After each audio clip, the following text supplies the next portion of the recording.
It is Christmas time here again, and I think that's the perfect time to reflect upon all the kombucha lessons we've learned so far, and all the things we'd like to try in the future. So today we're celebrating the season with candy cane, hot chocolate, gingerbread cookies, sugar cookies, and then cinnamon rolls and a bit of wassail.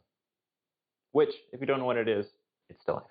But before we get started, we need to prepare a few syrups. For our gingerbread syrup, we're going to need to start by toasting the spices.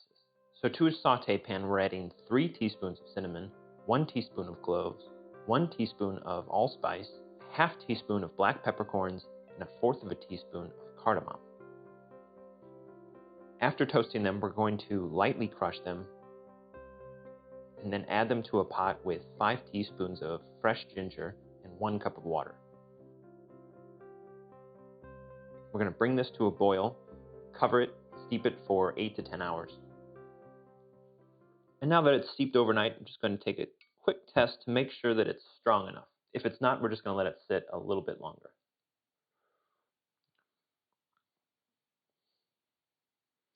It tastes like spices, and it is quite brown, so I'm going to say we're done here. So now we're going to treat this like we would any of our other infusions. We're going to strain it. We're going to see how much liquid we have, and then we're going to add an equal amount of sugar. And in this case, we're going to add brown sugar. This time we came out with 7/8 of a cup of our gingerbread infusion, and that comes out to 186 grams of brown sugar. Once this dissolves, it should be ready to go. And then for the wassail, we've got a few things to add. We're going to start with 8 cups of fresh apple cider. And we're adding 2 cups of orange juice, a third of a cup of lemon juice, 2 apples that have been studded with whole cloves. There's 15 in these. A fourth of a teaspoon of ground nutmeg, and a fourth of a teaspoon of ground ginger. We're also going to add 4 whole sticks of cinnamon and 1 tablespoon of brown sugar. And then we're going to bring this to a simmer over medium-low. After 45 minutes, our apples have split at the seams, and now all we have to do is strain out the solids and let it all cool down.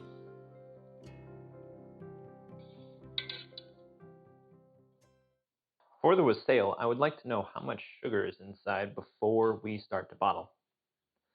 So I've let a portion come to room temperature. We're going to check. Looks like it's about 18.5%. And the flavor is mellowed out quite a lot. For bottling, we're going to start with our gingerbread cookie. This came out to 65.6% sugar, so we're going to add 35 grams of the syrup. Usually with kombucha, the challenge is trying to balance the sweet and the sour while having all the flavors come through prominently. But in this case, I think we want to lean more towards sweet. I think we want it to be so overwhelmingly sweet that none of that sour fermented taste truly comes through. I think that's the only way to make any of this make sense. And now this one's ready to go. For our candy cane kombucha, we're going to stick with the natural ingredients of the real product, in which case peppermint extract and corn syrup. So, boop, that came out fast. That's 3 grams of peppermint syrup, and we're going to add 40 grams of our light corn syrup. This should give us about 25 grams of sucrose, which is quite a bit sweeter than we would usually make it. Something between the alcohol of the extract and the corn syrup makes this smell a lot like whiskey, but in a bad way. This is now ready to go. For the wassail, we're going to add 118 grams, which should be about 25% of the bottle's volume. And it should give us about 22 grams of sugar overall. And then I like my wassail with a good shot of rum, so I'm going to add 29 grams of Plantation 5-year. That should bring it up to about 2% alcohol by volume. And now this one's done. For the cinnamon roll, I'm going to add some cinnamon bark, but I have found that a little bit goes a very, very, very long way. So I think we're going to go with 3 grams this time. And then I'm adding another 3 grams of vanilla extract. And then finally, 32 grams of our simple syrup. And that's our cinnamon roll. For our hot chocolate kombucha, we've made a chocolate kombucha in the past, and it kind of just tasted like a sour Tootsie Roll. And that was gross, so I think we want to go in a slightly different direction. I'm thinking an orange chocolate hot chocolate. Something that might make a little bit more sense if there's a bit of sourness there. And then hopefully a little bit extra sugar covers the gap. So I'm going to start with 6 grams of cocoa powder. And then 3 grams of orange extract. 32 grams of simple syrup. And this is a 1-to-1 ratio. Oops, or 36 grams. And then finally, since this is hot chocolate, I'm going to add 1 marshmallow. And since I've already bought 3 bags of marshmallows this year, we're just going to chop this one up real fine. This makes sense, right?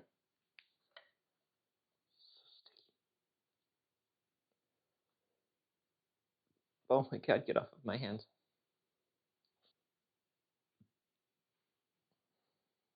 Maybe just buy mini marshmallows.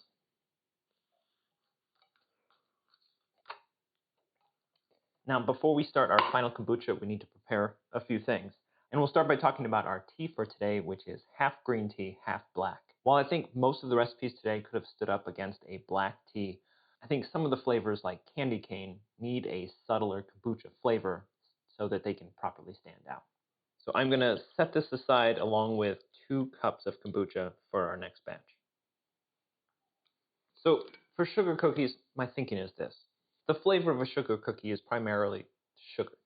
If we tried to replicate that in the kombucha, that's just a plain kombucha, and that's nothing. So what else goes into a sugar cookie? There's the vanilla icing, there's some butter, but otherwise it's pretty much just a baked wheat cookie with sugar. And so I thought that the only way to replicate that would be by shoving some actual cooked wheat into the bottle and doing a 3-stage fermentation, which we showed off on our Thanksgiving episode. So I think the only thing there is to do is to blend a bunch of bread with kombucha, pour it into the bottle with some vanilla and some sugar. I think that makes sense. And I don't really care about carbonation yet. I don't really care about finishing the bottle or filling it up properly. All I really want to do with this step is to infuse the flavors of our cooked bread. In this case, it was a pretty simple bread that I made. It was just wheat, salt, butter, and a little bit of yeast, which would be in the kombucha anyway.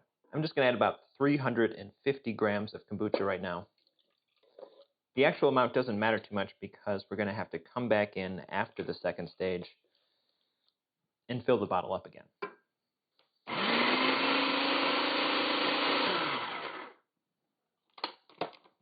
Now, this may seem a little bit crazy, but this is an experiment I wanted to try for some time now. Just because if we can get the flavor of cooked wheat into our bottles, I think that really opens up a lot of new flavor possibilities for us. For example, if I wanted to take our cinnamon roll kombucha and turn it into a cinnamon toast crunch kombucha, this would be the way to go. If I wanted to make a gingerbread cookie instead of just doing a gingerbread syrup, this would be the way to go. And if this works, then what? Rye bread, graham crackers, s'mores. We've just vastly expanded what's possible. But this isn't quite done. I want to add a little bit of butter extract. This is 1/8 of a teaspoon, so that it doesn't get too weird. And then for our frosting, I'm going to add 2 grams of vanilla extract. How could this be bad? Now I'm just going to top this off with kombucha, and then we can bottle the rest. The butter extract really comes through. And this is going to sit for 3 days in the refrigerator because if you remember, in the Thanksgiving episode, there was quite a bit of trouble. So we'll be back for this. Ooh, that's a lot of bread.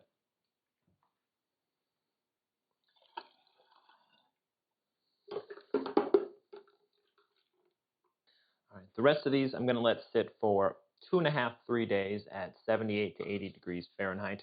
And then we should be ready to taste test. Our 3 days are up, and our bread infusion is looking a little strange. But I think it's ready to strain out.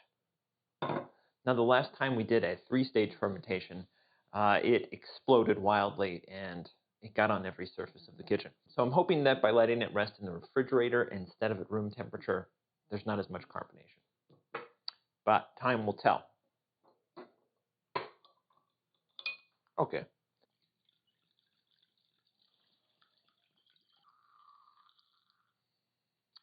Now let's see how this tastes. Ideally, it will be a little bit weedy, a little bit like baked bread.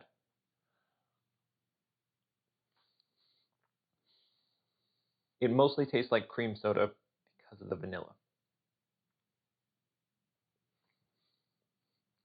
Yeah, that's really all I taste.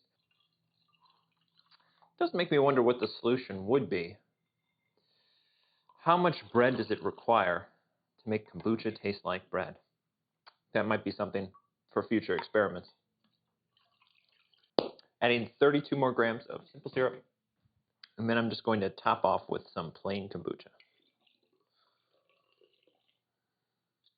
This one's also going to carbonate at 78 to 80 degrees for 3 days. And then we'll be ready for Christmas. Silver bells, silver bells, it's Christmas time in the suburbs. Merry Christmas, everybody. It is now time to taste all of our kombucha creations. And we're going to start with the gingerbread because I don't think I mentioned it before, but this gingerbread syrup is delicious. And I've actually used this in a few things already. It's good in cocktails. It's good just with yogurt. It's good in shakes. It's really, really good. So make sure at least try that one out.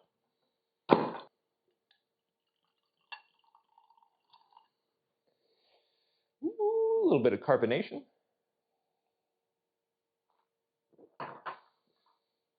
Oh, that's good. Great balance of sweet and sour. I can taste all the different little baking spices in there.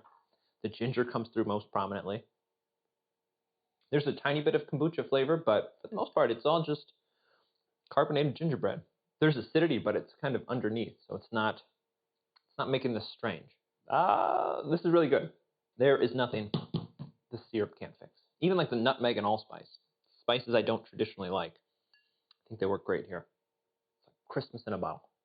I think if we had done this with our roasted pumpkin or our roasted sweet potatoes from the Thanksgiving episode, I think this would improve it a lot. On to the next. Next up, I want to try our candy cane. For this episode, I feel like is the one I'm most certain is going to be disgusting. Mostly because it smelled disgusting while I was making it. I think that's good enough. Something about the peppermint extract. I can smell it now. It smells like antiseptic. It's like something you would use to clean a wound. It does smell more like peppermint now that I feel like it's been diluted a bit in this, but it's like 1,000 candy canes condensed into this. It's like living inside a York patty. I can't drink that. That's gross. It's like drinking concentrated mouthwash. This is undrinkable. I think I need to like wash my mouth out. This is so over the top strong. If I made it again, and I would not, I would use 1,000,000% less peppermint extract and a lot more sugar because this is very sour. I don't want to taste it again to confirm. I can feel it burning all the way down to my guts. I don't even think I can have this glass around. I gotta move it to a different room. I'm gonna move on to one that I know is delicious. It has to be. I can feel it. This is the Wassail. Something that I happily drank the rest of the gallon of. The thing I like about it most, though, is when it's piping hot. So I'm not sure if it's going to hold up while still cold. And it does. It's delicious. My God. Just once again, perfectly sweet. I can still feel the burn from the peppermint, but you can smell the apple very strongly. You can taste all the different spices. It's not bitter though. It's not overpowering like some of our other spice creations were. There is sourness there, but it's predominantly sweet. So it feels like a perfect balance between the two. I don't think I can taste the rum. I can still feel the burn, but I'm still pretty sure that's our candy cane. It's well carbonated. This is another winner. Gingerbread's still my favorite though. Next up is the cinnamon roll, one that I am quite excited for. I do feel warmer. I can't tell if it's because of the Santa outfit or the rum. It smells strange. It almost smells like cinnamon gum. There's almost a mintiness about it.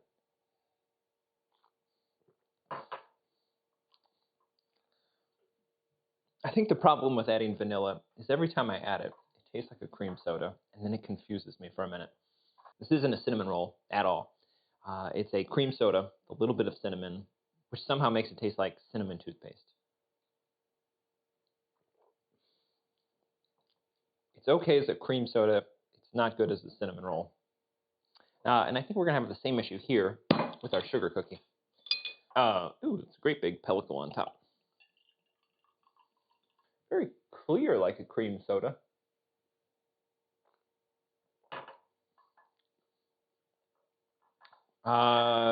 Grossly sweet. The hell did I put in here? Somehow, this is less sugar than my other batches, but it tastes twice as sweet. Did I add simple syrup twice? I didn't think I did, but that's certainly what it tastes like. It did somehow get away from cream soda, though. This is more, we've had the vanilla Tootsie Roll. It's exactly what this tastes like. It's very sweet. It's very vanilla. I don't get very much acidity. I don't get much carbonation. I don't get any kombucha taste. This is pure vanilla Tootsie Roll. Something I will eat in real life, but not something I'm enjoying as a drink. Let's try our last. Finally, we've got our hot cocoa, our hot orange chocolate with marshmallows. Although it does look like all of our marshmallows have disintegrated, though. It was pretty cute watching them float around, though. Whoa, whoa.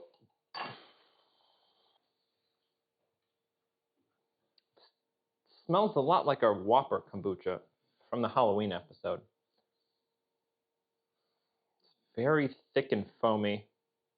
Smells a lot like, again, a Tootsie Roll.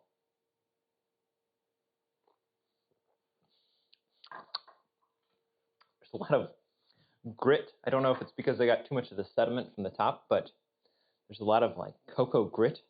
There's a lot of lumps that might be marshmallow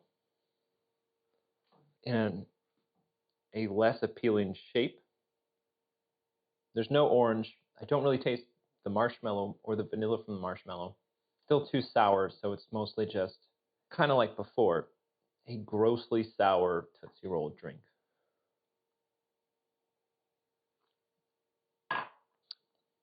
This one isn't pleasant. So, of all these batches, I think the Wassail and the Gingerbread are definitely the ones to go back to.